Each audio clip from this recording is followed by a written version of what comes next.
সাঁজোয়া যান, ট্যাঙ্ক ও বিশেষ বাহিনীর সমন্বয় চলছে মহড়া। ট্যাঙ্ক ফায়ারিং, নদী পারাপার, র্যাপেলিং ও আক্রমণাত্মক কর্মকাণ্ডের মধ্য দিয়ে সামরিক সক্ষমতা প্রদর্শনের চেষ্টা ছিল স্পষ্ট। উত্তর কোরিয়ার কৌশলগত প্রশিক্ষণের দৃশ্য সম্প্রচার করেছে কেসিআরটি। দাবি করা হয় দেশটির সর্বোচ্চ নেতা কিম নিজে উপস্থিত ছিলেন অবজারভেশন পোস্টে।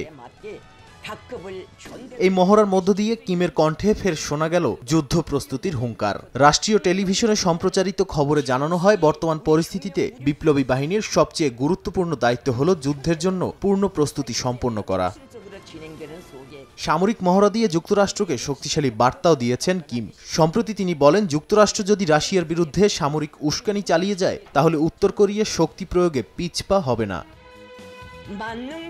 বিশ্লেষকদের মতে, যুক্তরাষ্ট্র দক্ষিণ কোরিয়াকে সতর্ক বার্তা দেওয়ার পাশাপাশি রাশিয়ার সঙ্গে ক্রমবর্ধমান সামরিক ঐক্যের ইঙ্গিত দিতেই এ মহড়া। ওয়াশিংটনের দৃষ্টিতে এটি বাড়তি উত্তেজনার ইন্ধন, বিশেষ করে ইউক্রেন যুদ্ধ ও ইন্দো প্যাসিফিক নিরাপত্তা জোটের প্রেক্ষাপটে।